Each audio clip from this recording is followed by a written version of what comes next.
might get there. You're fine. You're fine. Are you doing activities for the race? Are you going to be out there cheering people on? Well, I don't think I've told you what I'm doing this weekend. No, you haven't. I'm flying to Palm Beach for 8 hours for a baby shower. You told me you had a baby shower. I know, but I don't think I told you. No, you didn't tell me it was in. Why are you doing that? There's no. I want to go see my friend. There's no reason for you to do that.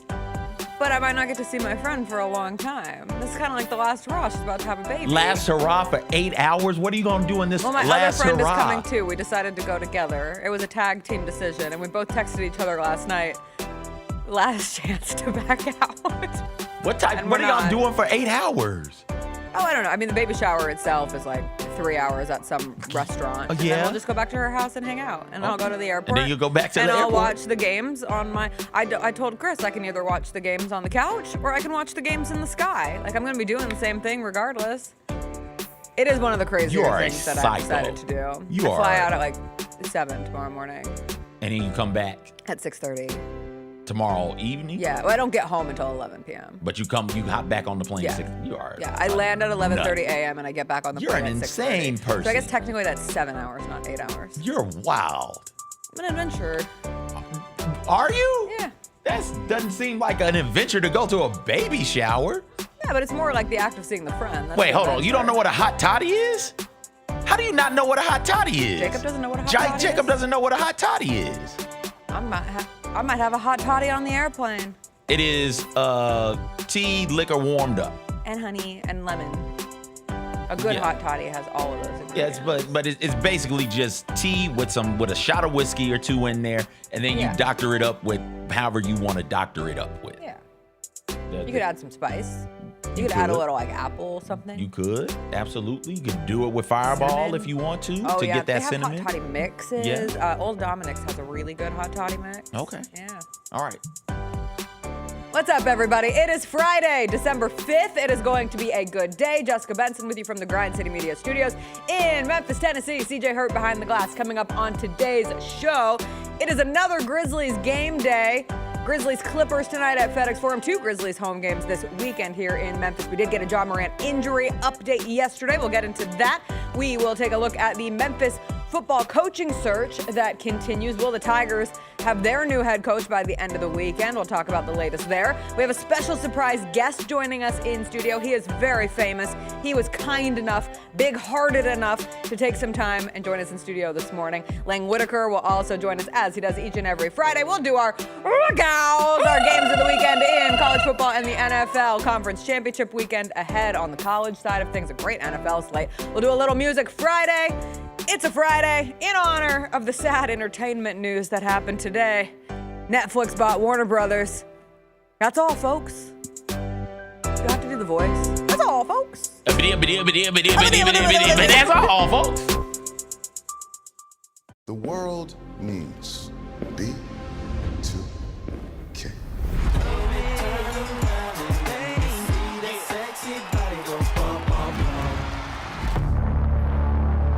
B2K's breakup was a huge shock to their fans.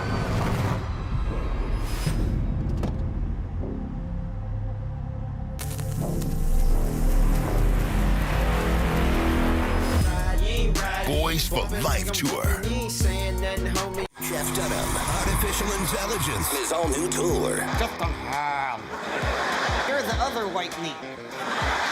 How can you be so smart on one hand and so stupid on the other? Well, you're half of it. I realize I could have avoided all this years ago with one simple word. I do not. Silence! Don't miss a Memphis. Friday, April 10th, FedEx Forum. Tickets on sale Monday, September 29th at jeffdunham.com.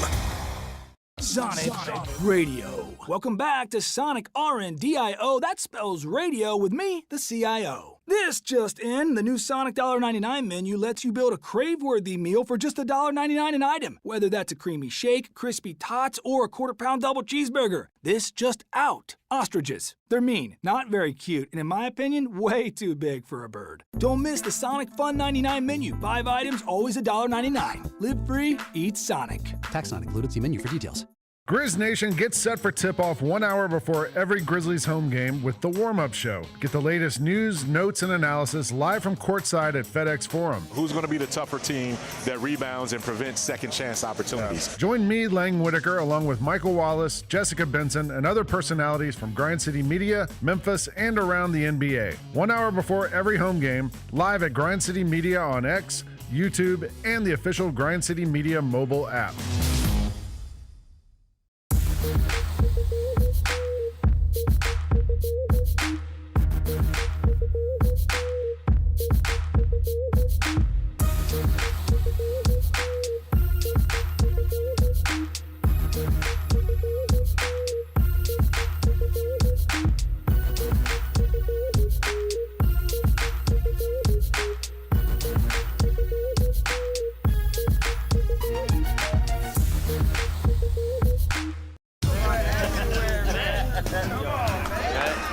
Now that's the new edition way. I feel like there's another level we can take it to. What you think, Mike? 2 steps ahead of you, Slick. What's good, bro? What you doing, man? I'm in. Woman, you don't even know what I'm getting ready to ask you. Here's the vision. All 3 of us on the same stage every night. Gonna go crazy. No barriers, no separation. It'll be like 9 kings and a queen. The next level starts now.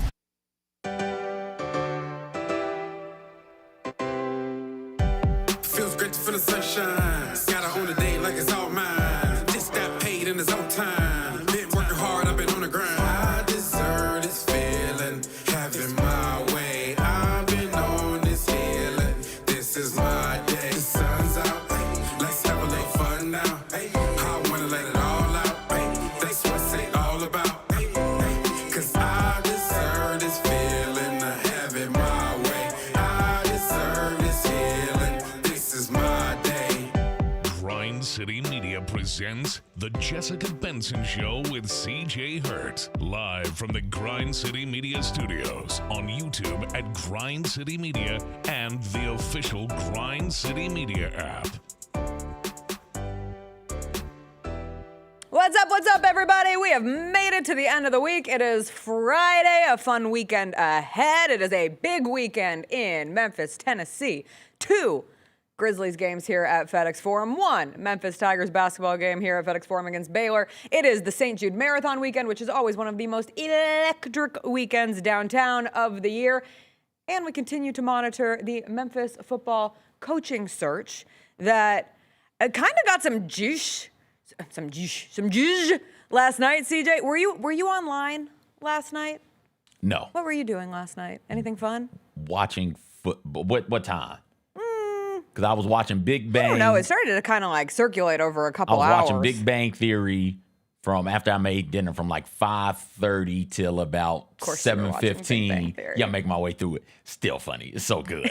And then 7:15, I put it on Amazon Prime to watch the football. So yeah. I was watching the football and I was scrolling at the same time, and all of a sudden, like, Memphis football Twitter was swirling and whirling with excitement that perhaps the biggest name that has been brought up during the Tigers coaching cycle could actually still be an option for Memphis. And what I've been hearing is that Conference Championship weekend needs to play out. Specifically, the games that are being played tonight in Conference USA, Mountain West, and get through these Friday night games and then see what the weekend ahead looks like. And I know there's been a lot of energy with Jerry Mack, who's coaching Kennesaw State in the Conference USA Championship game this evening. Won Conference USA Coach of the Year yesterday. Also, I've done some just minor highlight watching of their quarterback, Amari Odom, because I'm not going to pretend that I watched a ton of Kennesaw State. I am crazy, but I didn't watch a ton of Kennesaw State football this season.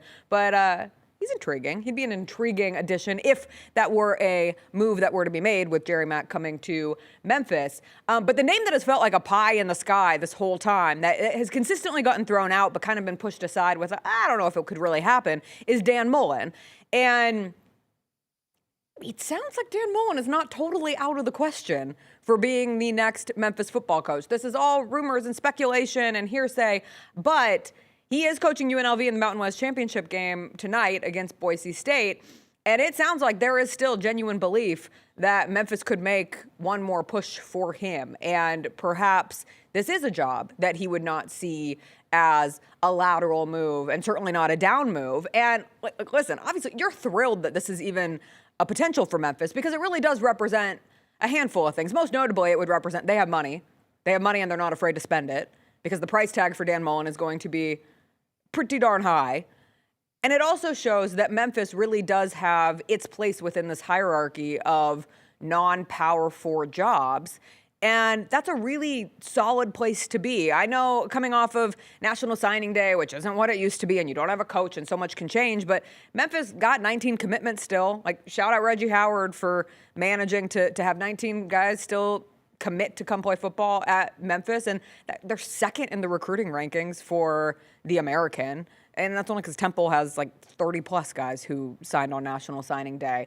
But the energy behind Memphis, the idea that Memphis is perceived or could be perceived as an upgrade from UNLV, that's big from a PR standpoint. That's big from this matters. We've talked since this job came open that this is the most important hire in Memphis athletics history.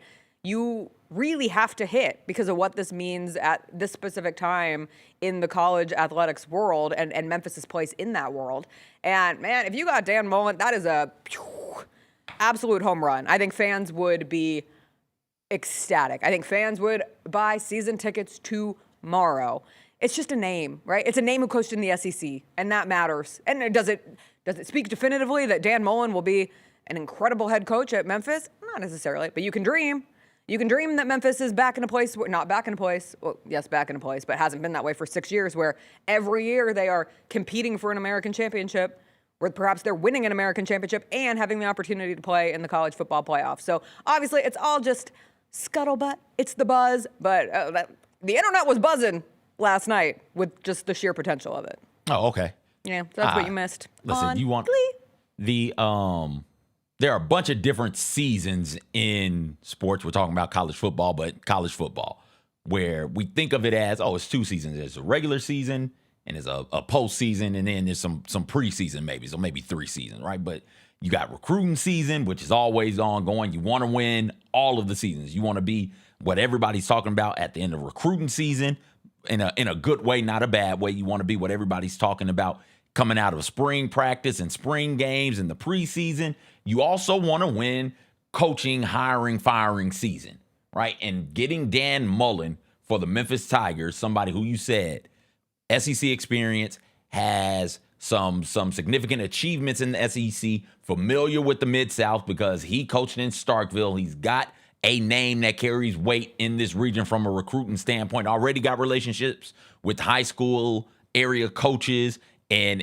athletic departments and things of that nature. Getting somebody like that would absolutely be a win in the coaching, hiring, firing season for the Memphis Tigers, right? Memphis lands him. And you're looking around, you're saying, okay, the 2 big stories from this hiring, firing period in time in college football, what Lane Kiffin did, leaving Ole Miss, going to LSU, and what Memphis was able to do, getting Dan Mullen to come over from UNLV. And then... You mean Matt Campbell to Penn State isn't going to be the second biggest? I'm just being sarcastic. And it hasn't happened officially. That's who they're going to go get? That's the energy. You fired James Franklin to get Matt Campbell? That's the energy. It hadn't happened officially, but that's where things were trending. Well, and that was the other... yeah, I'm sorry. I'll let you take this in.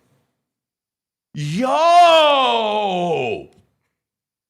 That is bad! I mean, it hasn't happened. That's just where their focus has shifted, according to reports. Okay, the fact that the focus has shifted, but if your focus has shifted to Matt Campbell, that is representative. Also, there was a report yesterday from, I think it was Jordan Schultz, who said that the Penn State interim coach, Terry Smith, had received interest from Memphis and UConn and got a Micah Parsons endorsement.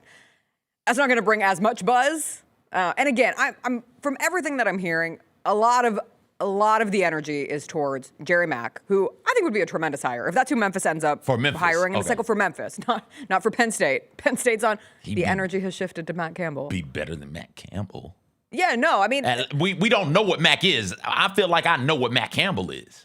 Yes, I think that's a fair way to put it. And with Jerry Mack, like coming off of the turnaround that he did at Kennesaw State, it is one of the more remarkable. I get that it's small. I get that it's Kennesaw State. It's Conference USA. It's not the sexiest thing in the world. But he took a 2-win team and has turned it around and led them to a Conference USA championship. Again, one Conference USA Coach of the Year. Like there is a legitimate head coach beginning of head coaching experience there with Jerry Mack that I think would be very valuable. He has the ties to Memphis. I've said I don't think the ties to Memphis are necessary. I don't think that's the utmost important thing for the next coach at Memphis, but it doesn't hurt. It doesn't hurt that there's somebody who has previous experience here, who knows the area well. So anyway, we'll see if by the end of this weekend, do you think that by the end of this weekend we have the new Memphis football head coach? When we sit here on Monday, are we talking about the new head coach? I like to ask you these questions. I said they'd have one by Wednesday of this week. I said Monday. I don't know. I hope so. And let me say I hope so just so they can get going, but like I don't know. I honestly don't know. You had early signing day come and go with nobody in place, and you still were able to get commits, although they can flip, still get some early commits from some prominent high school recruits. The transfer portal is opening up on the 2nd. So, like, you got to make sure you have somebody by then. That's still a month. But you got plenty of time till then. I'm not sure.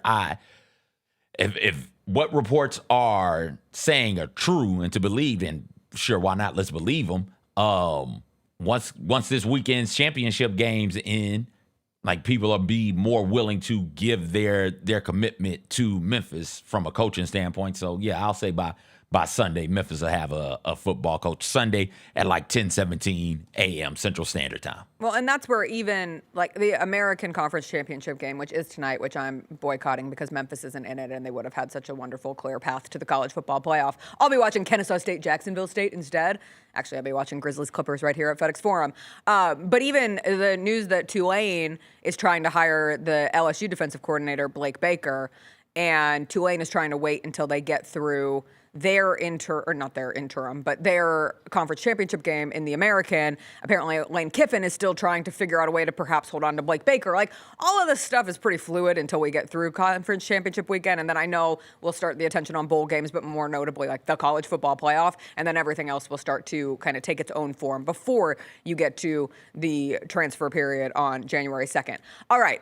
Also happening in Memphis this weekend, 2 Grizzlies game day starting tonight. Grizzlies Clippers. We got a 191 collab with Good Hippie. You have the opportunity to get the Isaac Hayes aviator sunglasses. You could win an Isaac Hayes picture, and it's a chance for the Grizzlies to keep doing what they've done, which is to beat the teams that are worse than them record-wise this season. They have been able to keep it professional. We have talked about it once. We'll talk about it again. The Memphis Grizzlies are 8-0 against teams with 8 wins or less this season. They are 1-12 against teams with winning records, and 5 of the Grizzlies' next 7 games are against below 500 teams. So this is an opportunity for them to, again, stack some wins this December, try to get a little bit closer to that 500 record themselves, and they get the Clippers tonight, and the Clippers are in the midst of whatever is happening, that Chris Paul could not live to stay one more day with them, and ultimately they send him home, and I know they got to win that night. And listen, at the end of the day, the Clippers have Kawhi Leonard and James Harden on the court, which is why watching the Grizzlies-Clippers game the other weekend, it was like they should not be as bad as they are. But the Grizzlies did a really good job the last time of, even when Kawhi got his, James Harden got his, they didn't allow anyone else to get theirs. And so we'll see if the Grizzlies can do that against the Clippers tonight. They face the Portland Trail Blazers on Sunday. And maybe on Sunday, we might have the opportunity to see Ja Morant come back to this team, because he is day to day, D to D. They had practice yesterday. Ja Morant practiced with the team yesterday. He is expected to be out tonight, but that day-to-day designation, he's progressing in the right direction. One could hypothesize that Ja Morant could make his return on Sunday. And then I would have to stop using the stat. Oh, I hope. I don't want to jinx it. But I would have to stop saying the Memphis Grizzlies' 3 most important players have only played 6 minutes together this season. So let's speak it into existence that we have the opportunity to see Ja, Jaren, Zach Edey all play together on Sunday when it is the game against the Portland Trail Blazers. But this isn't a meter mover kind of a game tonight. Like I called the one against the Spurs. The Grizzlies didn't move the meter. They didn't beat a team that's above 500. But this is just a stabilizer. This is a keeping things consistent. And the consistent thing for the Grizzlies this season is they have been able to beat teams who are worse than them, record-wise. And they have done it time and time again, 8-0. So we'll see if they can do it again tonight.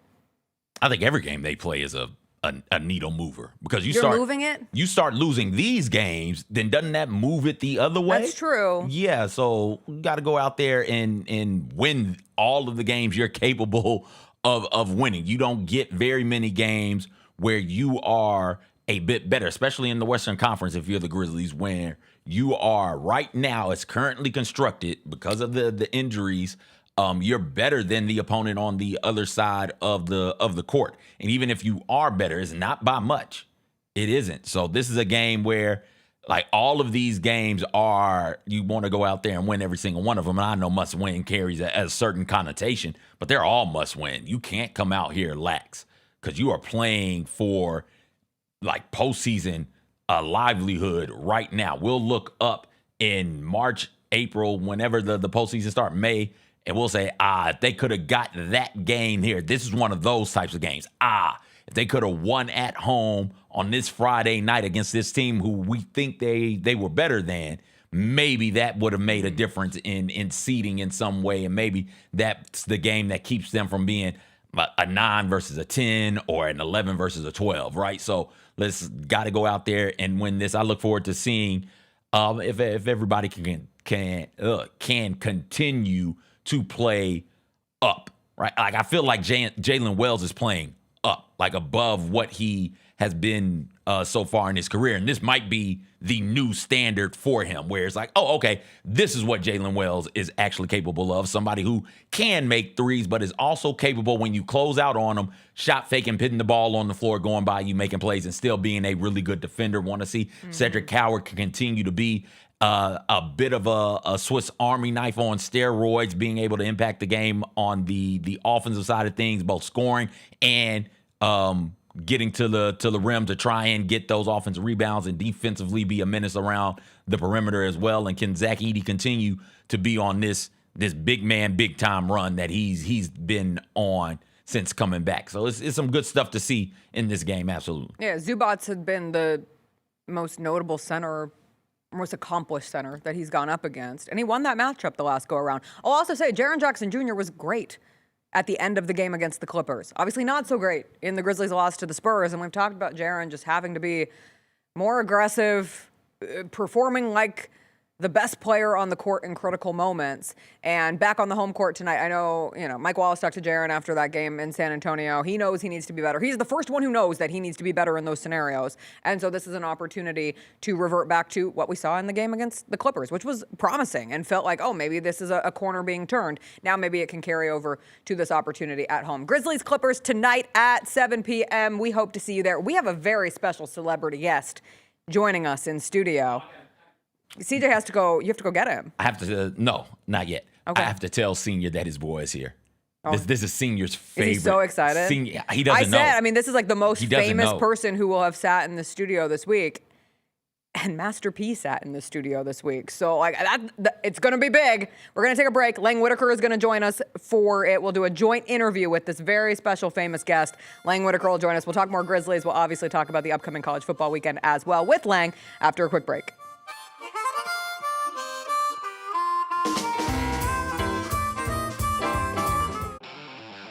Thanks for showing up, Memphis. Nothing compares to catching your Grizzlies IRL. And that all starts with buying tickets at Ticketmaster, the official ticket marketplace of the Memphis Grizzlies and the NBA. Ticketmaster gets you to the game so you can catch every highlight. Put that jersey collection to use for the next game and get Grizzlies tickets at Ticketmaster. Whether they're here at FedEx Forum or on the road, Ticketmaster's got your back when it comes to scoring tickets. And there's no better brag than saying you saw it live.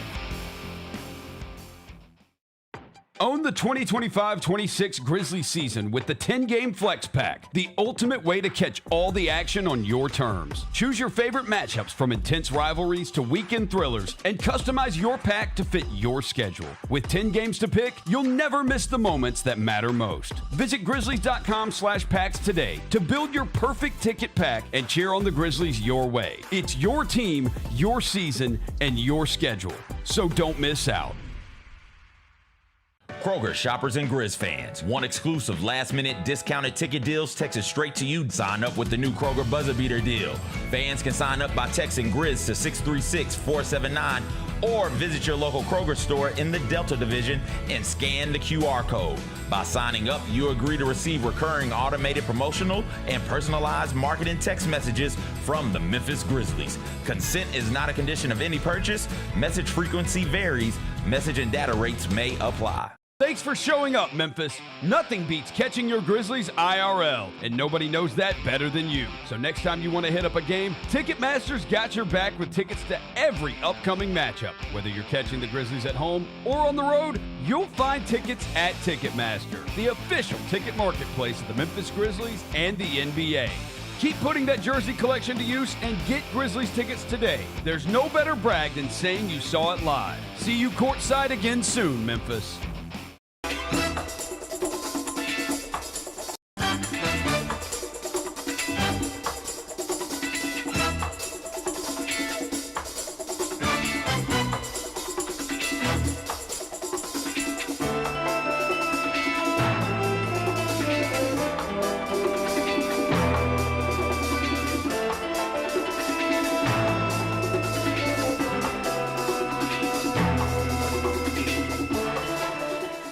Calling all collectors! Topps NBA basketball trading cards are back! It's available in the Grizzlies Den by Fanatics and online at Topps.com. Rip into bold color parallels, electric inserts, relics, and autographed cards from today's biggest stars and the next-gen talent. Look out for rookie cards of Cooper Flagg and Dylan Harper, plus Grizzlies favorites John Morant, Jalen Wells, and so many more. You don't want to miss this drop. Grab your set before it's gone.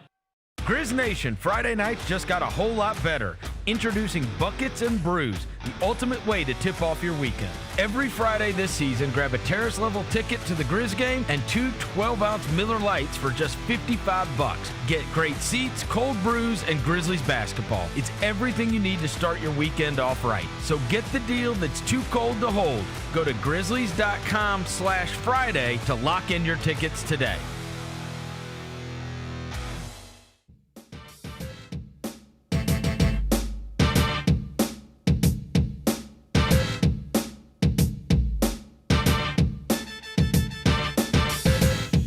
Welcome back. What's CJ? I'm trying to remember what the read was. We'll do it next break. We'll do it next break. It's all good. It is Friday. That means Lang Whitaker joins us in studio. We are also awaiting a very famous, very special guest. Who? A surprise guest. Someone other than me? Someone other than you. Oh. This person's really nice, really kind-hearted. Yeah. So, not you. Santa! I know him! Yeah. When he comes in, we'll just have him join our conversation. So it's a him. I gave it away. So we know half. We know, yeah, we can rule out. Wow, you've done your It's not 20 Mrs. questions. Claus. One is down. Yeah, all right. It's not Beyonce. It's not Taylor Swift. Taylor Swift. Here we go. Just in case it hits the algorithm. Sometimes it helps on those Spotify raps. I was listening to that crazy. Christmas Tree Farm song she has this morning. It was I on the radio. have not heard the Christmas Tree Farm song of Taylor Swift. Really? No. It's like a big Christmas song. That's okay. I've been really bad at accumulating new Christmas songs. There are only 2 I care about, and one is Cher's DJ Play My Christmas Song. Yeah, I've heard that one. So it's a banger. I'm a Sirius XM enthusiast. Yes, of course. And so there's a The Christmas holiday channel. station called Holly. I listen to Holly as well. Well, last year they had another one called Jolly, and it was like happy Christmas songs. And this year they've relegated that to being just an app thing. Like it's not a real station anymore. So the Holly station, they've been playing. That's where I heard the Taylor Swift song. Okay. And it's about going to a Christmas tree. It's basically like if you took a Hallmark movie and made it into a song. Oh. It's like falling in love with somebody at a Christmas tree farm. She rhymes farms with in your arms. What a beautiful thing. Yeah. I heard a horrific Gwen Stefani Christmas Ooh, song yeah. yesterday there's called a few. Shake the Snow Globe, and it's like to the tune of Shake, Shake, Shake, Sonora. It's like shake, shake, shake the snow globe. So bad. I was thinking about this yesterday. Here's a good hypothetical for Okay. you, Jessica Benson. I love hypotheticals. If you're a singer, an artist, would you put out like a Christmas single? Because like in Love Actually, the guy puts out the single, right? He's like trying to have the number Yes. one song at Christmas. Yes. Or would you put out like a whole Christmas album? Because like you could do one song that's like really good, or you put out like 12 songs, which means floating around out there somewhere is like a version of you singing Little Drummer Boy. Like, because you have to like fill it out with like other Christmas songs, right? Like because it's like 99% covers people do at Christmas. There's only 50 songs that are just like everyone re-records them. From a like meaningful standpoint, I would rather do the full album because Yeah. it would be fun to put your spin on the Christmas songs. But from a money-making cultural touchpoint standpoint, I would rather do the single in hopes that one day some song will overtake All I Want for Christmas Is You. Like there was a world before All I Want for Christmas Is You where that was not the number one Christmas song in the world. Yeah. And there will be a day. I don't know when it will come. I don't know when there will be a time when Mariah Carey will yell, "It's time!" And people will be like, "No, I don't want to listen to the song anymore." And you could make that song. Yeah, Well, share DJ play song. on a Christmas album though, like Christmas album is what, 12 songs Yeah, maybe? let's say 12. Let's say 12. Yeah. 3 of them are going to be original, and then the rest are just covers of that's what I'm other ones. So saying, you just drop. So to your question, Lane, you do the album. You drop one original single, and then you just cover everything else. Yeah, but the covers are all terrible, right? Like, I mean, no one wants... You know, Bublé's got some great covers. The cover of Chris Brown did a Donny Hathaway song is pretty good as well. Like, you get good Like, I don't need people covering This Christmas. Donny Hathaway did it. It's incredible. The best ever. Like, who's going to do better than No, that? you're not You going know to what do I mean? it better. Like, But if Donny Hathaway is a 10, I don't want to you hear could be a NSYNC 6. singing It's Christmas. You want to know who has a great Christmas album? Kelly Clarkson. Yeah, well, that's the thing. I was saying Kelly Clarkson should have her own channel of Christmas music. I don't disagree with that. She's probably I don't either. I think she's done more than one Christmas album, right? Probably, Yeah, at this like point. I'm sure. All right. Anyway, by the way, Yes. I bet we're gonna talk Grizzlies, right? Yes. Guess who my son had a game last night. I'm the assistant coach. Did he win? No. But before the game, all the kids are sitting there, we're getting ready, and one of the kids comes over and goes, "The Grizzlies coach is here." Really? And I'm like, "What?" And I walk over and there's Twilmus, and he sees me. Hey. He's I was like, "What are you doing?" No, the my 12-year-old? son played against his son. Oh, that's so funny. Yeah. So I told him, I was like, "I'm gonna give you some coaching stuff. Just watch me." You know what? We get so just locked into a Grizzlies season. Yes. And I was thinking about this because I have a Grizz Files coming up with Yep. Tomas Isolo in a couple weeks. And I was just reflecting back on our preseason conversation. And it was so fun because we talked about American pop culture and his love of movies and books. And then you get into the season and his entire identity is Memphis Grizzlies head coach Tomas Isolo, that you remember he is a person. I don't want to say you forget that he has a life outside of family. this. But the fact that he showed up for his son's basketball game on a Thursday night, He I'm said like, this oh was my God, the of course he has things. first one he was able to attend because that's he's cool. been out of town so much. He actually said yesterday, Twilmus said at media availability, he spoke about, he was talking about a lot of stuff, but he mentioned being on the road so much and how, what a, like kind of a mind mess it is. Because he said, like, I'll wake up on the road and not know what city I'm in, and I have to look at like the daily thing and see where we are. And then he said that he gave a long answer. You're on the warm-up show with me tonight. Yes. And you and I like kind of like parsing his statements, you know? Yes. He gave a very long answer last night that was 2 minutes long. It was too long, but it was a banger.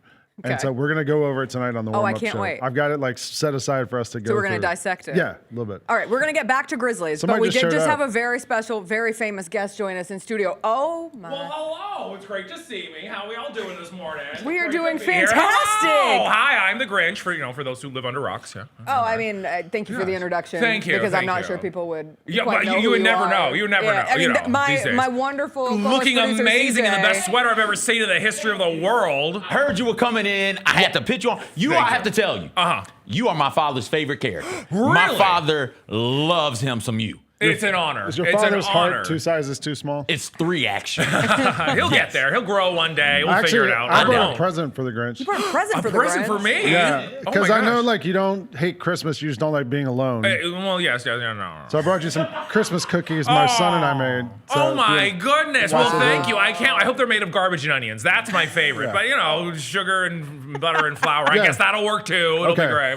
Thank you. I'm so excited to eat those. Bring you gifts. Yes. We welcome you to Memphis. Well, thank you for having When me. did you get to Memphis? Just the other day. I How was do you here. I travel? felt, my sleigh, obviously, course. take it all the way down. Of course. And then yesterday, I ran around everywhere. Yesterday, I went to the Peabody Hotel. I got to make sure all the ducks got into the pond. Me and my good friend Keenan down there had to make sure all the ducks got there. And then I ran around everywhere yesterday. I don't know. Memphis has been very good to me. It's been wonderful. You've It's had so a much fun. busy holiday season. Absolutely. My father lives in Denver, Colorado. Oh my and gosh! He saw you on television. And in I was on Denver. television there. So my amazing show, Dr. Seuss's How the Grinch Stole Christmas the Musical, is coming to town, and I'm letting everybody know. Currently in Denver, but don't worry, we're making our way to Memphis. It's a phenomenal show, best show ever written. I'm a little biased, but it's the best time. We're gonna be at the Orpheum Theater the 16th through the 21st. It's gonna be so much fun. Mr. Grinch, do you know anything about basketball? I know that I'm amazing at it. I've never tried it. I've never watched it, but I know that I'm great at whatever I put my mind to. You seem pretty tall. Right, I'm a giant. I think I got the gangles. I got the arms and the legs. I think I could hold my own. Good reach. I think we could get him on the court Can tonight. I jump? No. But can I dribble a ball? We'll find out, I guess. I don't know. You could scare people. I can scare people. Right, that's the thing. It's more of that, like, it's the mental factor. It's an intimidation factor. It's the intimidation factor. Like, Exactly. I just kind of run around like that. I'm real good at blocking, right? Just real the scary. whole finger fur situation, Exactly. I think, would be I think it'll freak him out. Yeah. It'll be good. It seems like is having the fur on the end of your fingers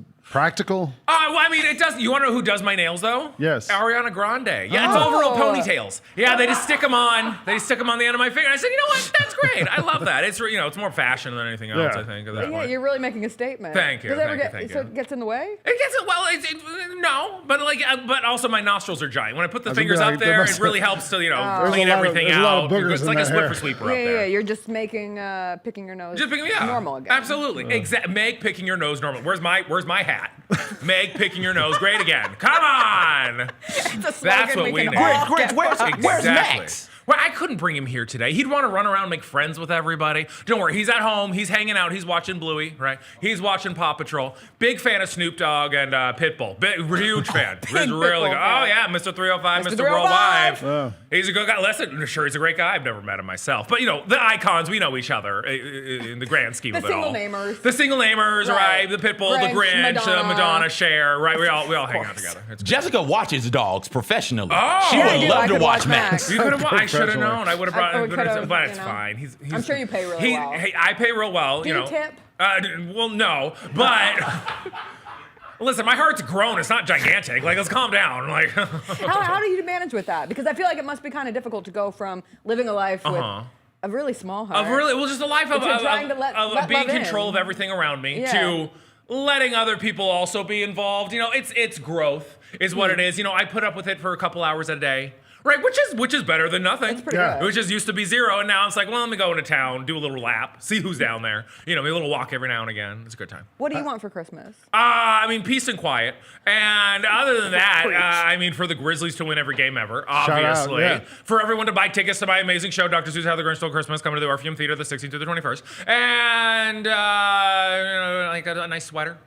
I think it'd be good. Real ugly one. Just a real, hand-knitted, disgusting, ugly sweater of every weird color you can imagine. Wouldn't I look great in that? Yes. I would look amazing in Your story has been portrayed in film and different mediums. Film, TV, cartoons, all the fun stuff. Whose portrayal of you do you feel like was the most accurate? Most accurate. Obviously, me and my amazing musical, Spectacular, the big giant Broadway show. Or I get to be myself on stage. I could do a one Grinch kick line because I don't need any help in that department.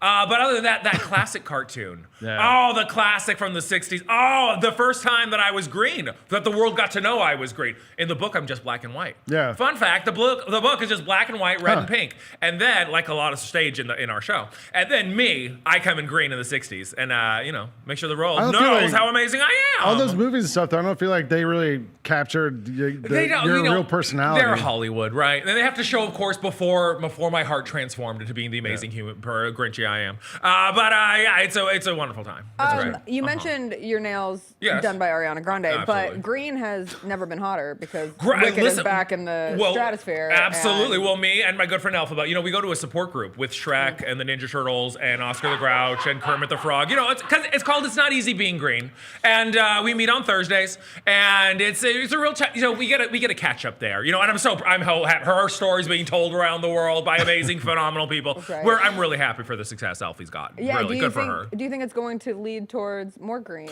I would hope so. I would hope there'd be more green in the world because of it. I can't wait to get my broomstick and take over for a minute. Go on Broadway as the Grinch, as Elphaba. I think that would be the best production ever. Just give me a broom and a hat and have me. I think I'm pretty good. I have experience, right? I've been on stage. I got my amazing show. I'll figure it out. Make green great again. Make green great again. In this world of, money, like that's green. Green is the hottest color. Green is the hottest color. Listen, like Meryl Streep said in Mamma Mia, money. Well, it's really wonderful. It's the best. What would you like to tell the children of Memphis? Because I'm sure there are many of them out there who would love to come see you. Absolutely. Well, first off, when you do come to see my show, be a good audience member. You got to sit quiet, right? You got to clap when I do something phenomenal. And then, I'm the one making noise up there. We don't need your help. And other than that, let's be good to your parents or I'll come steal your present. Also, parents, stop telling your kids that I stole their presents. I did it. They don't live in Whoville.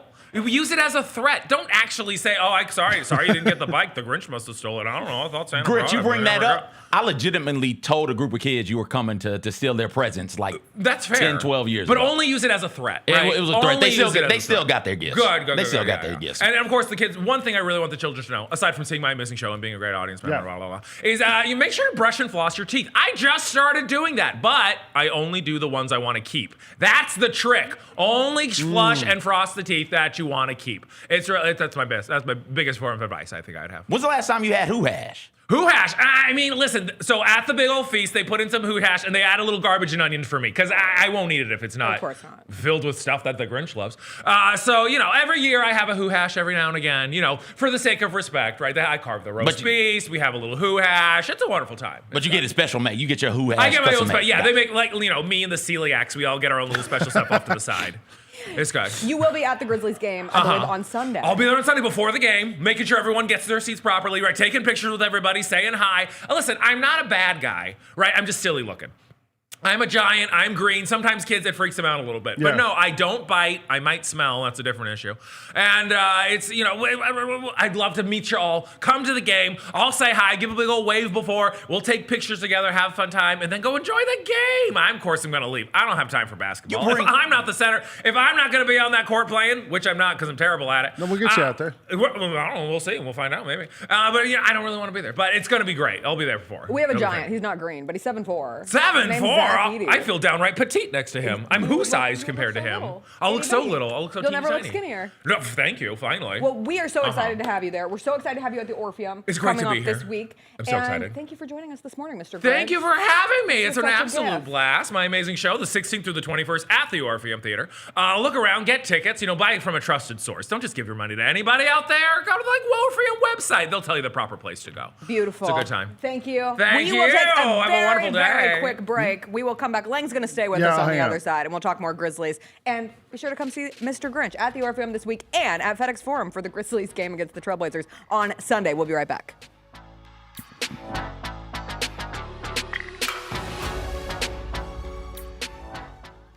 The heaviest metal credit card of all time. Rumored to be one of only 18 in existence. Plated with the very same tungsten that forged the International Space Station. And wielded at business dinners like a samurai sword. It's a classic corporate power move. But the real power move? Having end-to-end visibility on your most critical shipments. FedEx, the new power move. The long goodbye begins. A very special evening with Journey. Final Frontier Tour.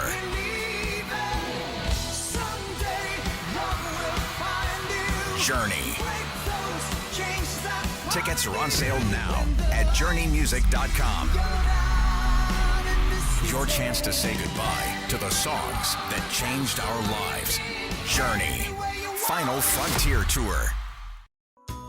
Southland Casino Hotel is helping you navigate to Santa. Win your share of over $550,000 in free play and a brand new Lincoln. Here Comes Santa takes flight on Saturday, November 1st, when you can begin earning entries. And don't forget the grand finale drawings on Saturday, November 29th and Saturday, December 27th to win a share of over $40,000 in free play or a brand new Lincoln. Win big during Here Comes Santa, only at Southland Casino Hotel. Nikola Jokic is getting his 12.8 boards per game in 34.9 minutes, while Edey, outside of the Denver game, in which he only played 6 minutes, he's getting 12.6 boards per game in only 28.1 minutes per game. So you can reasonably suggest, are you ready for this? Zach Edey is the best rebounder in the world right now. Say it with me. Zach Edey is the best rebounder in the world right now. The Gary Parrish Show, live on weekdays at 10 a.m. on YouTube at Grind City Media and the official Grind City Media app.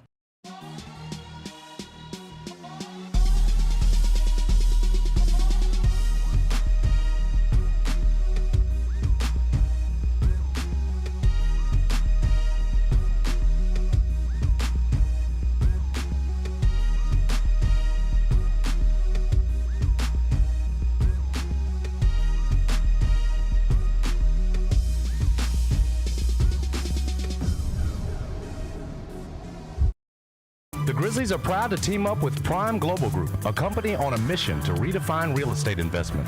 By leveraging deep experience, strategic insight, and robust resources, Prime Global Group is shaping a smarter, socially responsible future. Whether you're an investor or simply curious, now's the time to explore innovative strategies that align with your values. Join the movement and discover how you can be a part of this exciting evolution. Visit primeglobalgroup.net to learn more and connect with the team today. That's primeglobalgroup.net. Calling all collectors! Topps NBA basketball trading cards are back. It's available in the Grizzlies Den by Fanatics and online at Topps.com. Rip into bold color parallels, electric inserts, relics, and autographed cards from today's biggest stars and the next gen talent. Look out for rookie cards of Cooper Flagg and Dylan Harper, plus Grizzlies favorites John Morant, Jalen Wells, and so many more. You don't want to miss this drop. Grab your set before it's gone.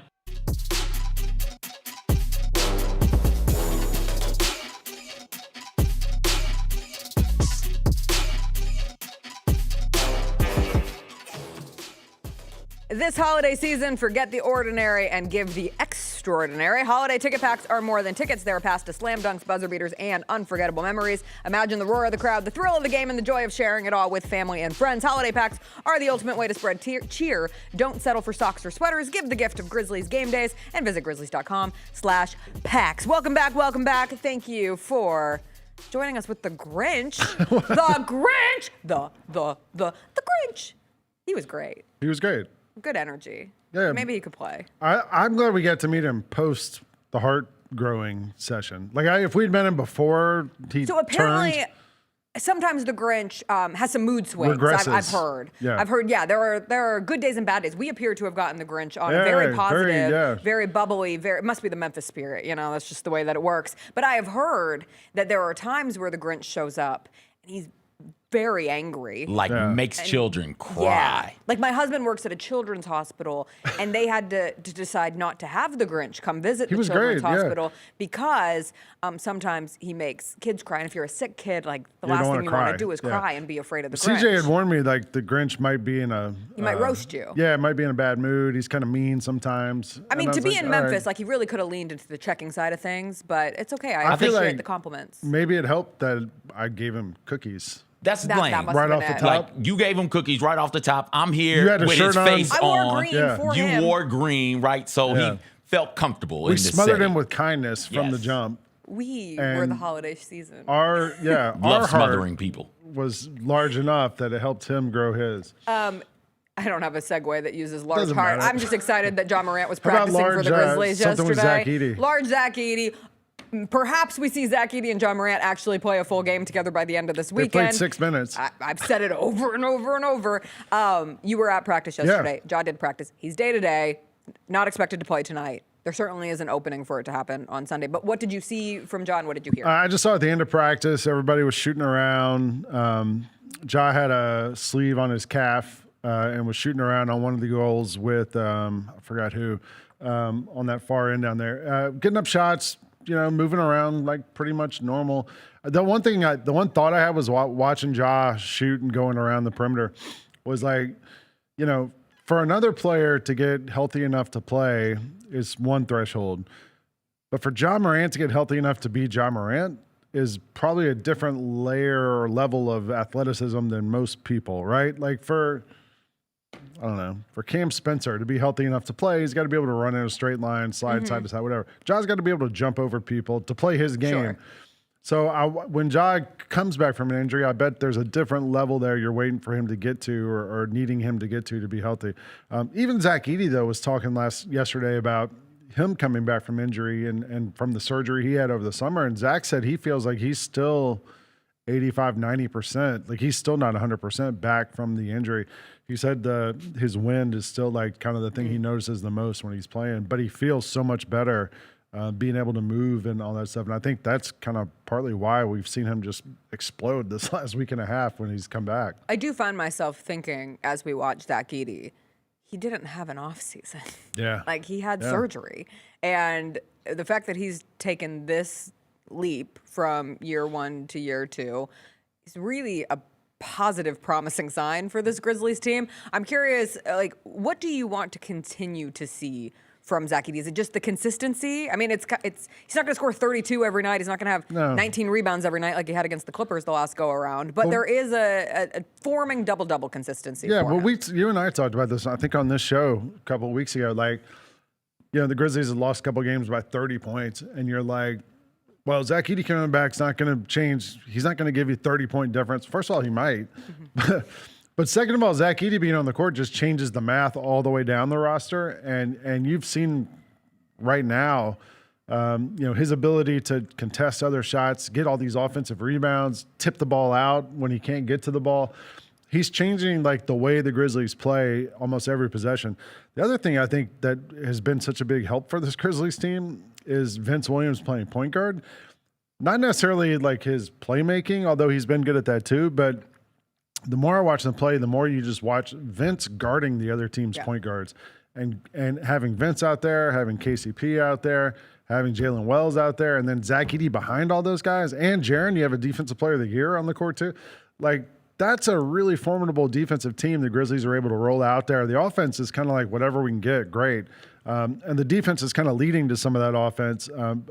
Vince has been great as a point guard, but I feel like his real value is like as that point of attack defender for this team. I think the most important thing of this injured period was Vince Williams Jr. getting the amount of minutes that he's had, because there were cries coming for sure. Like, okay, if there's an odd man out, I mean, I'm old enough to remember when people were trying to figure out a way to sign a big during the hardship period. Yes. And they were like, well, if we don't have the hardship waiver, maybe someone gets waived, and maybe it's Vince Williams. And now, I mean, Vince Williams Jr. has so firmly asserted himself as a part of this rotation, and the importance he brings defensively, even just giving you another option as a playmaker, is probably, like, the Zach Edey return has been the biggest story of the last 2 weeks, but the Vince Williams Jr. kind of just reminder. Yeah. Because Well, we 2 years saw ago the beginning of the emergence, and then it tempered, and he had the injuries. 2 years ago he was great, and then last year it was sort of like kind of lost in the shuffle. It felt like right. So I'd say the return. Yeah, I think he's found a role for sure. I mean, and maybe once Ja gets back, Ty Jerome gets back, Scottie Pippen Jr. gets back, you don't need a point guard. You don't need someone to initiate the offense, but you need someone to guard other team best players, and Vince can do that, and he can be on the court. And now you also know, like, hey, Ja brings the ball up, passes to Vince on the wing. Let's run a pick and roll from the side with Zach Edey. Vince can initiate offense from other positions, and he's pretty good spot up shooter too. Like, I feel like he's kind of found a place within this program. How does Jaren Jackson Jr. continue to find his place with this offense? We have seen a great version of Jaren Jackson Jr., and it hasn't been there yet this season. We've had glimpses of it, moments of it, certainly. I know, he's been critical of himself too, so this isn't like everybody piling on Jaren. Jaren knows that based on what he is supposed to be for this team, he has to be better. What does that look like to you? I think it differs almost on a nightly basis. Remember, like the first month of the season, whenever Jaren would catch the ball, teams would double team him right away. Like you saw that for the first time really on a regular basis earlier this year. And he struggled with those a lot of times, trying to pass out of it. You saw him sail passes into the crowd or just miss the read. Zach Edey being on the court with him changes that. Yeah. Because, like, that game against San Antonio, and the Sacramento game, I don't know if anybody passed the ball to Zach Edey more than Jaren. Like, Jaren was really working it into the post to Zach Edey and trying to give Zach Edey opportunities in the paint. Zach Edey on the court changes Jaren's job and makes things, I think, a lot easier for Jaren. He's not going to be expected to get 8-10 rebounds a game. He's not going to be expected to patrol the paint. The foul stuff with Jaren is like, it's never like a body foul. It's always his hands. It's always reaching. He has hands like the Grinch. It's Grinch hands. Yeah. He's always like reaching or getting caught, like trying to grab someone on a screen or whatever. He also gets a terrible whistle. Like I was watching that Spurs game the other night. Like Luke Cornett was just kind of allowed to do whatever he wants to do. Jaren, he gets caught 20 feet from the basket. He might as well play with a cookie jar in his hand because he keeps getting caught. Like he grabs somebody on the shoulder and they call a foul. So I think with Jaren, it's consistency and finding his role within that group. When he won Defensive Player of the Year a couple of years ago, the Grizzlies were pretty healthy, and he was just able to do the same thing night after night. And I think with Edey back, once Ja gets back, all those guys are back. Like Jaren's the kind of guy who can go one-on-one, can get you a bucket if you need it, as long as the matchups are right. We didn't get a chance to talk about it after that Spurs game. But they made a concerted effort early to have Jaren in the high post and Edey on the block and just throw it to Jaren in the high post and Jaren turn and throw it to Edey down low. I'm curious to know if that is something they plan on continuing to do. Now, they did it for the first 4 or 5 possessions and then went away from it, didn't go back to it anymore. I think there might be something there. Jaren is a good enough passer, and Edey has a large radius as it pertains to catching the basketball. Yeah. So just get it up there near him. Jaren is tall enough to see over everybody. He can throw it up high to Edey, and Edey can go up there and Jaren can grab shoot that too from the free throw line. I've never seen Jaren take that shot. What, like a midi? Never. From the free throw line? 18 I've seen him take it coming down at the top of the key for 3. I've never seen him hit that floater. Like he turns around on the free throw line and hits that floater from right in, like a step inside the free throw line. I've seen the floater in the paint. I've seen the floater in the paint. I've never seen the Paul Pierce jump shot at the free throw line. Yes, but if he wants to start and try it, it can't hurt anything. It's not like he's scoring a lot. Find some way to impact this game offensively. Who do you think Memphis should hire as their next football coach? Dan Mullen. If possible, that's the easy answer. Why wouldn't you take Dan Mullen? Right. I mean, it's not a matter of why wouldn't you take Dan Mullen. I would assume it is a make Dan Mullen say no, and he might. On the odds couple yesterday, a fine Grind City Media subsidiary, we asked all 4 of us, who would you hire as a coach just in a vacuum? And all 4 of us said Dan Mullen. Dan Mullen. I mean, if he wasn't available, I wanted Buster Faulkner, who got hired by Florida yesterday as their offensive coordinator, because I think he's the sort of creative offensive mind that would just be great here. They were trying to get him to take the offensive coordinator job at Ole Miss, I think, for a hot minute. Yeah. So he's off the table. So if Dan Mullen's not available, I guess Jerry Mack, Kennesaw State. But Dan Mullen to me seems the obvious. And I tweeted that the other day, and somebody was like, no, you need someone with a local connection. I was like, local? Like, these people don't remember Dan Mullen had Mississippi State #1 in the country, not that long ago. That's one of the biggest things is he knows the area, the SEC experience. And I think there's a level of, based on what happened at Florida after he left, there's this notion of, Florida might have made a mistake in firing Dan Mullen too early. And so you have just the perfect aura. I hate using the kid's word, but there is an aura to him of, someone the SEC may have let get away. And then if you could come and get him, that would be a huge win. I do worry that if Dan Mullen does not take the Memphis job, if for whatever reason, a confluence of circumstances, either he wants to stay at UNLV or they can't get the package to be what it needs to be, because it's not just what you pay Dan Mullen, it's what you pay UNLV to get Dan Mullen. But if it doesn't happen, you now have a situation where the fans are going to be disappointed.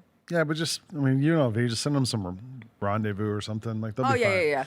Just send them the pyramid. They already have one. They have the casino. Luxor. Put a casino in the pyramid. The last thing Bass Pro Shop needs is to be the Bass Pro Shop presented resort by Wynn and Resort. Spa and casino. I mean, it basically is though. It has a resort inside. It has the vibe. Yeah. I know it is a It resort has hotels and spa. and spa. I've been yeah. to the spa. Yeah, I've had a massage at the Bass Pro I stayed in the Shop. hotel. I did too. Yeah, it was I sat on my great. little rocking chair that overlooked the great Commerce. Bass Pro Shop commerce.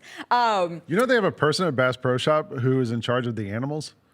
Somebody No, was but that telling me doesn't this surprise me. They week. have live alligators. They get all those fish in there, Yeah. and they have to quarantine them before they can put them in the tank, and they Yes. have to get like the right fish. There's a person there whose job is just animal care.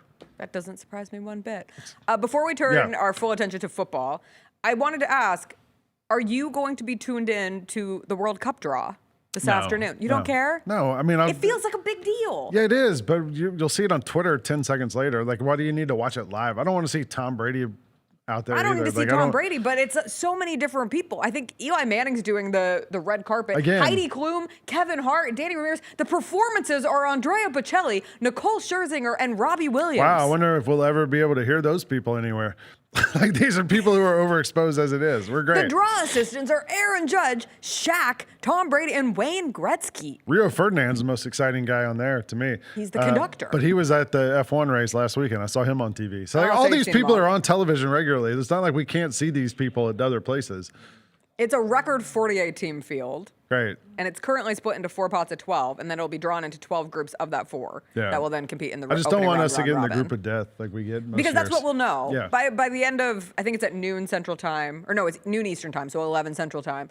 You'll know the group of death. Like, Yeah. you'll know which group but is to the be hardest fair, of like them. pretty much any group we get in is the group of death because we're always the weakest team in That's every fine. group. So I am not a soccer head, Yeah. but when the World Cup comes around, You I will be. become one, Yeah, for and sure. I can't wait. I wish that I had a way of going to one of these games. Like Yeah. we had it in our calendar. We tried to make it work. We looked at the ticket prices and we said, no, we will not be attending one of the World Cup games because they're insanely expensive. Oh yeah, they are. It's absurd. incredible. Yeah. But I do feel like it'll take over the country when it begins, and that'll be for sure. a fun place to be. All right, did you watch Thursday Night Football last night? I did. The Lions' odds of making the playoffs went up to 44% Yeah. with their win over the Cowboys. The Cowboys' odds dipped below 10%. The number one thing, go ahead. No, I picked the Lions yesterday because I was like, and I actually said on the odds couple, CJ, I said, I don't trust George Pickens. You know, at some point it's going to fall apart with George Pickens. I'm a Georgia guy. I watched him play in college the whole career. At some point it's going to fall apart, and last night it kind of fell apart for George Pickens. Last night was a real indicator of the complicated nature of George Pickens because he Yeah. will make some of the most insane catches Sure. that you have ever seen, put in 100% effort, run his routes like his hair is on fire, make the diving catch, and then he'll have a game like last night where He looks like he doesn't want to be there. there's a lollygaggingness to Yeah. it. The ball that dropped straight at his feet was just bizarre to watch happen. And CeeDee Lamb gets concussed in that game, and you need George Pickens to step up. And I think Roger Sherman said it during the broadcast. Roger Sherman. Who's Roger Sherman? He writes for Isn't The he on Ringer. Twitter? He Yeah, used to he's write a for The Ringer. writer. Yeah. Richard Sherman said it on the Amazon broadcast of, like, you have to be better than what George Yeah. Pickens was last night. And if you want to be the guy, if you want to be paid like the guy, you cannot have a half-ass game like he's that. not a WR1. He's got to be your second best wide receiver. And he's He a can't- great WR2. Yeah, he's going to be maybe the best WR2 in the NFL, talent wise. But he's not the character. He's not the type of player you want as your best wide receiver on your team, because he has those games like last night. Like I thought about Georgia when he was at Georgia and they played Georgia Tech and he got in a huge fist fight in the middle of the game, like a tight game. You're like, no, don't do this. And he's slung a guy into the wall, and you're like, bro, like just play the game, just be talented, like that's enough. Mm-hmm. And I don't know if he has that in him to do that. You kind of need that CeeDee Lamb next to him. Is something wrong with him, like physically, or was that just a lack of effort? I mean, There's nothing reported physically wrong with him. history would tell us it's probably the latter, but I don't know. Yeah, I mean, you never know. But he didn't have any injury designation going into that game. And watching him was like, you never want to make it about fantasy football. But it's a really critical time period of fantasy football. And you're like, and he's been awesome. He's been one of the best picks that you could have had. His like ADP was far lower than how he's performed this season, because he's almost been wide receiver 1 fringe. Well, in I mean, fantasy. he is wide receiver 1 because like, last. Not now. What, he's second in the NFL in receiving yards going into this week? So, like, that's wide receiver 1 type stuff. But then, playoffs and such. I'll tell you who was awesome last night was Jahmyr Gibbs. Yeah. Jahmyr Gibbs is so fun to watch. He had 3 touchdowns. Barry Sanders was there, and he tied Barry Sanders for the record of touchdowns before turning 24. He has 47 touchdowns. My favorite play was when he just absolutely broke Deron Bland's ankles. Like, we overuse the phrase ankle breaker in sports. This was a true, he broke this man's ankles, as Jahmyr Gibbs, you'll see on this play, just jukes out Bland to the point where his legs just crumble beneath him. And I'm like, how do you get back up? And then he got stiff-armed by Gibbs a couple plays later. But that was very fun to watch from a Gibbs standpoint. Not fun if you're the life of Bland eating turf. He's just electric. He's amazing, And the fact that he has 47 touchdowns in 45 games on that Lions team that distributes the ball so evenly to its weapons, he shares the backfield with David Montgomery. It's great offensive play calling. Yeah. Oh, yes, I'm sorry. I see. Yeah. I don't think he heard you. I heard. Oh, okay. I heard it's great offensive play calling. They did play the Cowboys defense. Like, we can. The Cowboys defense had been significantly better. Yeah, first 9 weeks of the season, 31st in the NFL. Since then, been around middle of the pack in the NFL, 15th, 16th in the NFL from a statistical yards per game, points per game allowed standpoint. But set this on the odds couple, you can get them dudes in the secondary. Nobody for them can cover. Their defensive backs are atrocious. Those linebackers can't cover. Gibbs took advantage of every linebacker out in space. Montgomery just running through dudes, right? You can get them if you are a competent coordinator. And, all right, Dan Campbell's calling plays. That's cool. He's doing all right. He's all right. I like that he's also calling plays for Jameson Williams now. That's been a nice addition to what the Lions are doing out there. We'll let you go, Len, before we do our RAGGOWs. We'll do our games of the weekend in college football and the NFL coming up. We'll see Len Whitaker tonight on the warm-up show. With Booker T. Jones. Booker T. Jones will join? He's joining us tonight live. I'll be there. You're going to be there. Mike Wallace, John, Roser's on Monday night. But yeah, and Sunday hopefully night. we're talking about a Grizzlies win. Yeah. And then hopefully we're doing it again on Sunday before we're back in here on Monday. We'll take a quick break. We will be back. Our RAGGOWs on the other side.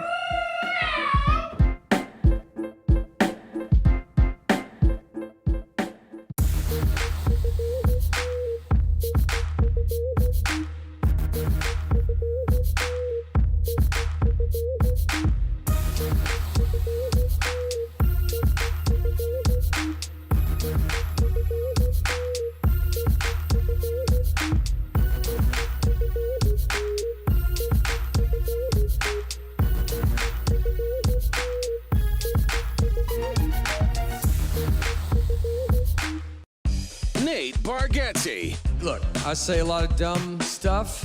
I try to keep it in front of large groups. Seems to go better that way.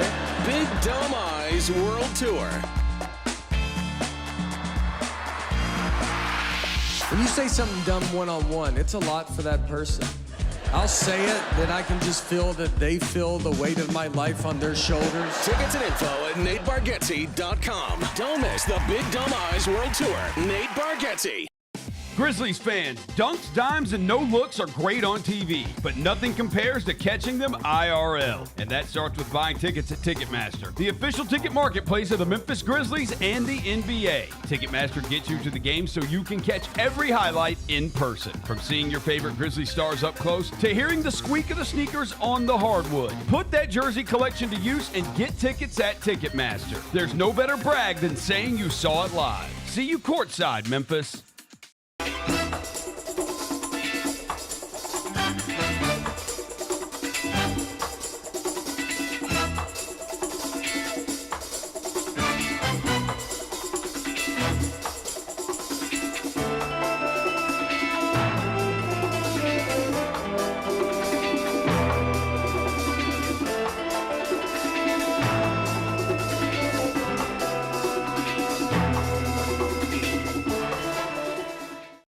Memphis.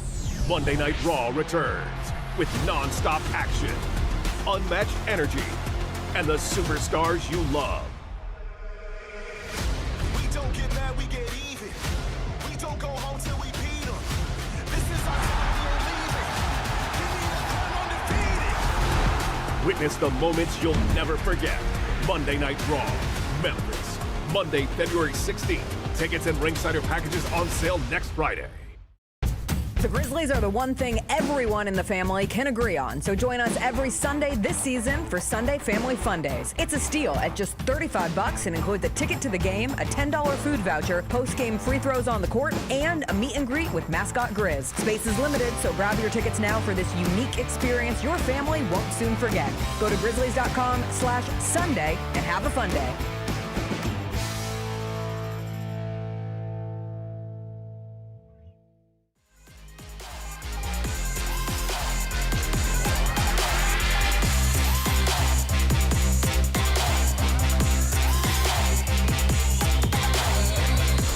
Welcome back. It is time for our RAGGOWs.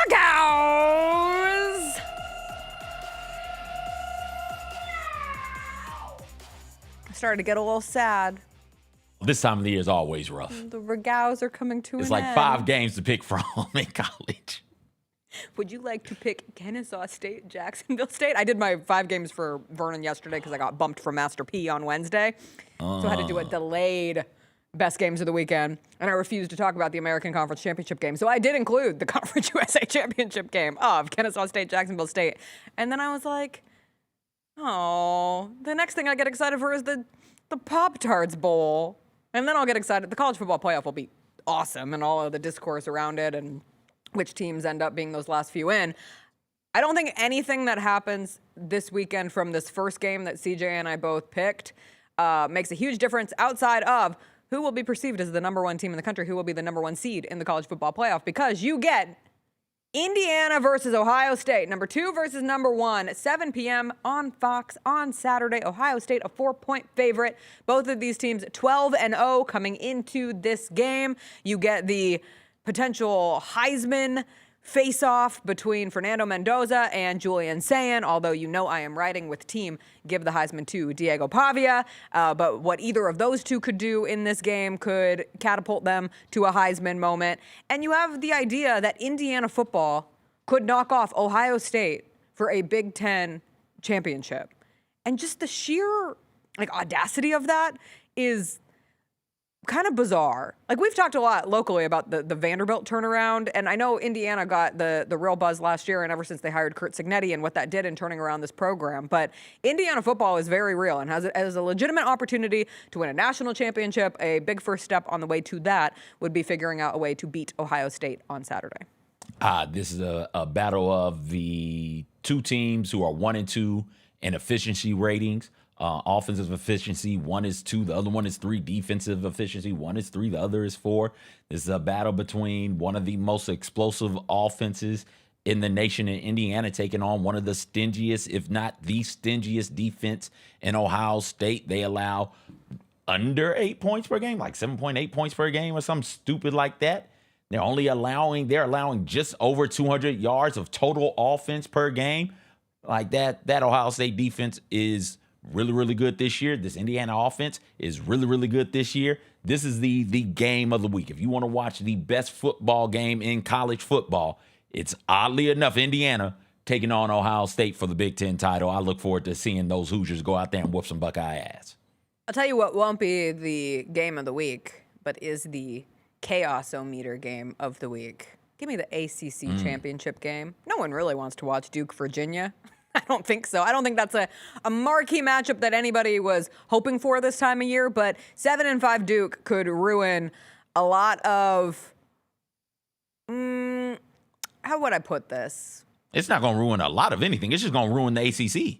Yes. I was going to say, would ruin the assumed nature. There is someone sitting out there who doesn't watch our show, who doesn't follow the shows that get into the weeds of the college football playoff, who does not understand that if Duke wins the ACC on Saturday, the ACC is most likely not getting a team in the college football playoff because they have heard the Power 5, Power 4 conference champions, the highest ranked, but they don't understand it as the highest ranked conference champions, And if Duke is not ranked, they are not one of the highest ranked conference champions, and that allows for the carpet to be rolled out for both the American Conference champion and for, assumingly, James Madison, so long as they do not S the bed in the Sun Belt Championship game. And then you are looking at a college football playoff that features not one, but two non-power schools, and that will cause quite the, I would assume, reactionary efforts from people to expand the playoff, to change the rules around how this actually works. And I would assume if you are some of these conferences who have been trying to expand the CFP, the SEC and the Big Ten have been trying to expand the CFP, and they've been trying to expand it and guarantee teams, a certain number of teams from their conference get in every year. I feel like this situation happens and it would pull the ACC to your side, where it's like, okay, yes, we got to expand it, and sure, whoever gets to the Big Ten and SEC championship games, those two teams get in, and we'll give each of them one more guaranteed spot. So the Big Ten would get 3, SEC would get 3 in a 16-team playoff. Then you'd get at-larges and other conference champions in there. And if it just so happened that the at-larges are SEC and Big Ten, well then, hey, it just so happens that that is the case there. But this right here, this moment right here in the ACC is glorious chaos at its finest, at its absolute best. I do believe I have Southern and Jackson State, not Southern, Prairie View A&M taking on Jackson State as my second game. So that is SWAC championship. Your first game. Oh, is that my first? Yeah. I thought Ohio State was the first. Yeah, but you changed it. Did I? Mm-hmm. All right, because you had it.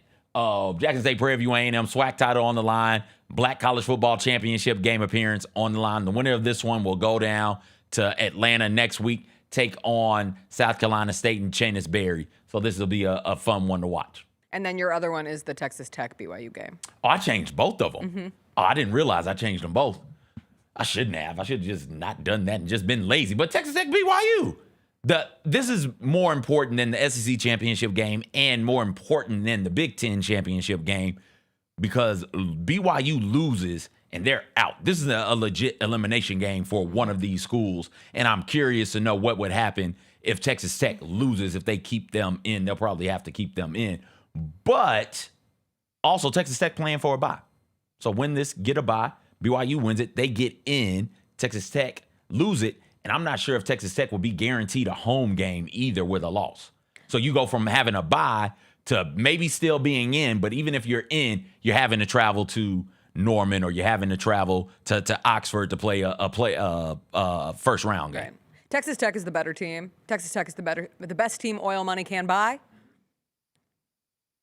I just wonder the surge of excitement for BYU football in keeping their coach, in allowing him to stay via money and crumble cookies and whatever that vitamin company is and the Church of Jesus Christ of Latter-day Saints, and to keep him from going to Penn State, and just the energy behind this team right now. One, it's really hard to beat a team twice in one season. We see that happen often, and Texas Tech manhandled BYU the first time around. Just the opportunity to play on a neutral field. Can BYU have one of those surprise games? There's a reason Texas Tech, I think they're a 12.5-point favorite. Like, the expectation is for Texas Tech to win. But is this one of those weird, there is energy in the world and BYU presents an upset? I will at least be intrigued enough to have this game on. Texas Tech has the largest margin of victory in the nation, right around 32, 33 points per win. My first NFL game is Bills-Bengals, because there are 10 AFC teams who are 500 or better. Buffalo is one of them. They have been a win-a-game, lose-a-game kind of team this season. They beat the Steelers last week. Defense was the best that it's been all season, allowing a season low in points. But now enter the Bengals, who have Joe Burrow back. And, oh, look, I'm Joe Burrow, and I have perfect hair and a perfect jawline, and I'm one of the best quarterbacks in the league. And my team only had 3 wins, but I'm going to come back and potentially lead them into the postseason because I'm Joe Burrow. Like, we're actually doing this. We are actually doing this with Joe Burrow, and there is a very, very real world where they are out of the wild card picture, but they absolutely could win their division. The Ravens and Steelers play this week. They're both 6-6, so one of them is going to be 6-7. And if the Bengals beat the Bills, they would be 5-8. The Bengals have no room for error, no margin of error, or very slim margin of error is the way that would be phrased. they have to win. And so from that standpoint, give me Josh Allen versus Joe Burrow. That's a playoff-like matchup that I would like, and it essentially has playoff-like implications for the Bengals and also the Bills, who can't really afford to take a tumble as well. Your first NFL game. 5-1, 4-2, 5-0. That's the Bengals record the past 3 seasons once the calendar turns to December. They don't lose it. They don't lose at this point, man. Them Bengals, boy, I'm not saying they're going to get in. I'm saying they ain't going to lose, though. That is what I'm saying. Give me Cam Ward versus Shedeur Sanders. Give me what should have been the first quarterback taken in the draft and the second quarterback taken in the NFL draft. Give me the 2 most talented quarterbacks of this draft class facing off for the first time in their careers, and this is the first time 2 rookie quarterbacks have faced off so far this season. Give it to me. I'm curious to see it. Somebody's going to win, somebody's going to lose, but that's not really going to be the story here. Neither one of these teams are really playing for anything other than developing the talent around them. Let's see how Cam Ward handles Myles Garrett coming off of the corner. He might set the NFL sack record this weekend. Let's see if Shedeur Sanders can have another game where he pops, where he jumps off the screen at you. So, yeah, give me that one. First game. It's very brave of you to say Shedeur Sanders better than Tyler Shugg. Very, very brave. I mean, hey. Thank you for being so brave. Thank you. I applaud your bravery. I appreciate it. I was thinking of Dart. Oh. Yeah. That's a more legitimate one. Yeah. That one, we could fight on that. Yeah, we could go back and forth. Shugg and what did Dart go? Was Dart third round? Why do I feel like Dart was? Dart was a first round, towards the end of the first round. Okay. Yeah. Yeah. All right. My other game from the NFL. I'm ready for the number 1 team in the NFC, and that would be the Chicago Bears. Oh, my God. That's right. Bears-Packers. What an NFC North matchup. And these 2 teams play each other twice in 14 days. So we're going to learn a lot about the NFC North, the legitimacy of the Chicago Bears, who, despite being the number 1 seed in the NFC, have like the 8th best odds to reach the NFC Championship, I believe it was. Both games last year were decided by a last-second field goal. The Bears finally beat the Packers last season after they had lost 11 straight. So that was a matchup that Green Bay had absolutely owned. But the Bears lead the NFL in turnover margin. They have 26 takeaways, which is 4 more than the next best team. And the Packers, over this 3-game winning streak, have turned the ball over 0 times. So we'll see what gives in this one. Excited to see Caleb Williams, Jordan Love face off, and an understanding of who the true best team in the NFC North is. For now. For now. For now. All right, my last game is a doozy of a game. Speaking of the Bengals, if you're the Steelers and the Ravens, you can't lose. Because the Bengals aren't losing. The Bengals ain't losing.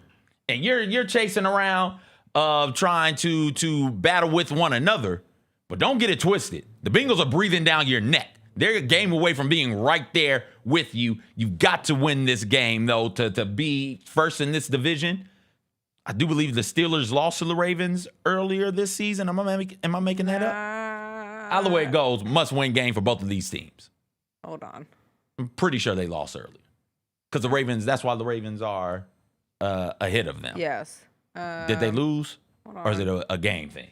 I'm still getting used to wearing glasses. How are you just getting used to wearing the glasses? I have not worn actual prescription glasses in the wild in a very long time.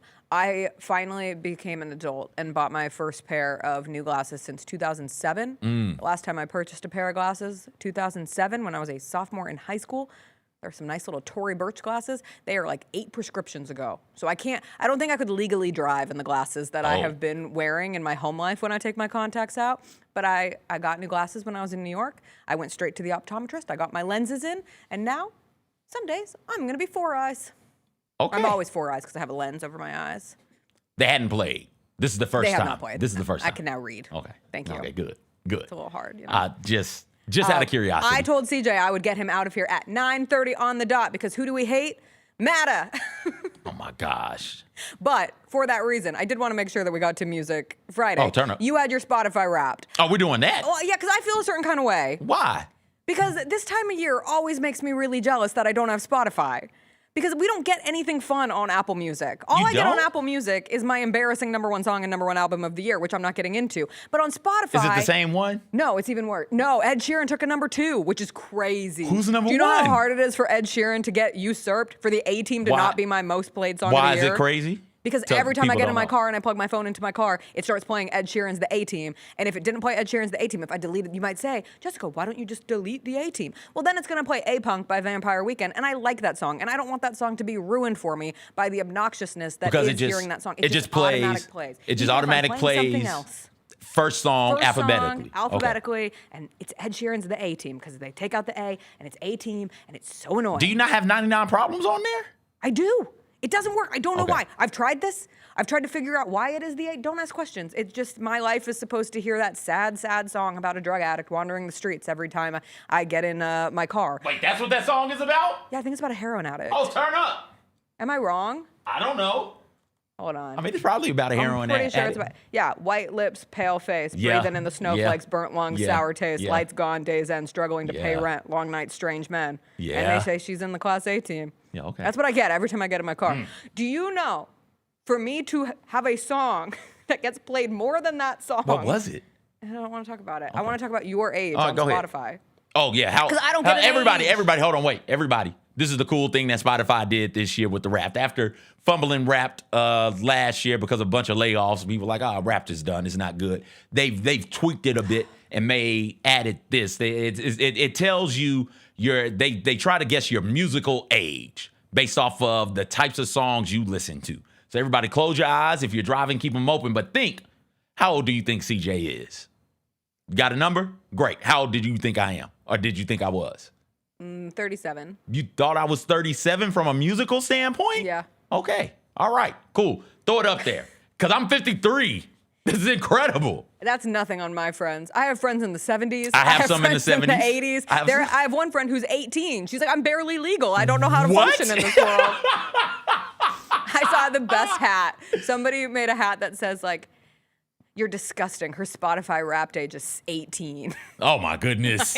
No. I think it's funny. Yeah, but I mean, 18, it could be worse. 18-year-olds can't get on Epstein's Island. Release the list. So, yeah, I've got to be a bit. God. 13, 14 would be a bit messed up. You're 53. I'm 53. What was your genre? Just all run 200 of them. Just run through. So these are my top artists. Kyle Dion, I told you about him. Genevieve, No Guidance, Flo, and John Batiste. Those were my most listened to. This was my top podcast, Batman Unburied. If you like superhero stories. Podcasts on Spotify? Yeah, you get podcasts. Yep. Top songs, Tears on a Pretty Face, Nokia from Drake. I thought Nokia would be one for me. A by Flo, Astro Afterglow, love that song, and Nostalgic by No Guidance, all great. Here are my genres. First off, we were doing this like in the middle of a break on like Monday or Tuesday, whenever it happened. I say, hey, Jessica, how many genres are there? Say, I don't know how many. Say, yo, Spotify told me I listened to 287 different genres. That there can't be 287 genres, and if there are, they're going sub genre. I know I didn't listen to it. But alternative R&B, 1 for me. Southern hip hop, 2. Alternative rock, 3. Blues and jazz, why they're so big, I'm not sure, but those are 4 and 5 for me. What this thing showed me, and I get into it with some people in the chat every now and then, because they'd be like, CJ, you don't like rap. It's like, yes, I do. You do. I love rap. You just don't love today's rap. I don't listen to any rap. Yeah. Right? Like I didn't realize how little when I have the playlist, because it takes all the music you listen to the most in the year, and it makes a little playlist for you, like a 6-hour playlist or whatever. It's not a whole lot of rap in there. It's not. I didn't realize how much. You guys are right. I was wrong. I don't know when the hell it happened, but I don't like rap anymore. It's crazy to think about. That's why. We get genres. Okay. Mine are pop, hip hop, soundtrack, R&B and soul, and alternative. Ah. All right. What was your song, Jessica? Jessica, what was your song? The people in the chat want to know what the song was. They want to know what the song was. No, my husband's in the studio. He's laughing. He's laughing at me. They want to know what the song was. I can't do it. I don't even know, man. Come here. It's Broadway, bro. He doesn't know. Come here. All right. Fine. Gosh. No, stay. We gotta get them for the whatchamacallit. For the whatchamacallit. For the season 3 or season 4. How many different seasons of the intro have we done? This will be the season 4 intro. Eventually, he can come on. Okay, well, day. no, back up. Working. No, don't come. He's working. Never mind. You don't know. Anyways, the song is. Thank you. I have to explain why. No, just give the name of the song. I have to explain why. Madden's coming to pick me up in like 3 minutes, Jessica. Just give me the name of the song. The song is As If We Never Say Goodbye. I don't want to be in my glasses on our promo ad. Out of here. All right. The song is As If We Never Said Goodbye from Sunset Boulevard, sung by Nicole Scherzinger, who will be performing at the World Cup draw later this afternoon.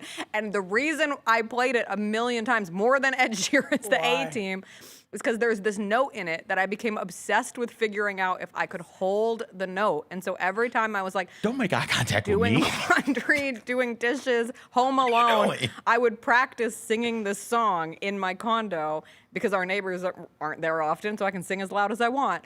And so I was obsessed with trying to figure out if I could sing and hold the note as long as Nicole Scherzinger sang and hold the note. And guess what? No, not really. I can't.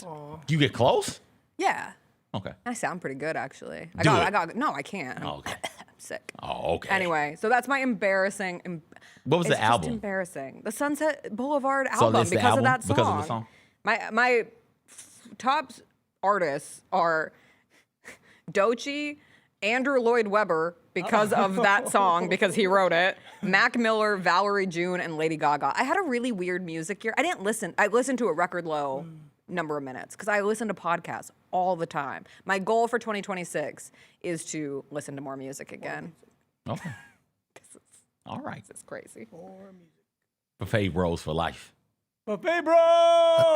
We were sharing Thanksgiving dinner plates. Yeah, we were. We were like, you saw my chitlins and my dressing and my spaghetti. I said originally, excuse my whiteness. You did. As I said my plate. But it was a good plate. My parents are. They're white. We know your parents are white, Chris. What do you mean? Blindingly. Yeah, blindingly white. Blindingly. That's why I get this. You did. Jacob shared a plate. Jacob, do you want to be a buffet bro? Are we taking applications for buffet bro status? Sure, why not? Jacob, you can be a buffet bro. The world. We're gonna do it. Buffet bro. Yeah. Is that your hands? Yeah, double V's. Wow. Buffet bro. This is our new I love you hand signal. This is what the kids are doing. Yeah. All right. I'll say You go get your bus. Thank you. Bye. I appreciate it. Everybody. Wait, we got 2 more minutes. Okay. Anything else you want to talk about? That's the good one. That's going in there. Glasses and all. That's going in there. We got you actually landing the kids. We got you being stiff-armed. Now we got her full-on avoiding you. That's what marriage does to you. What a stiff arm. It was an incredible stiff arm. Derrick Henry type stiff arm. Netflix, Warner Brothers, what? Oh, I hate it. Okay. I hate it for 2 main reasons. We'll talk about it in TV Tuesday.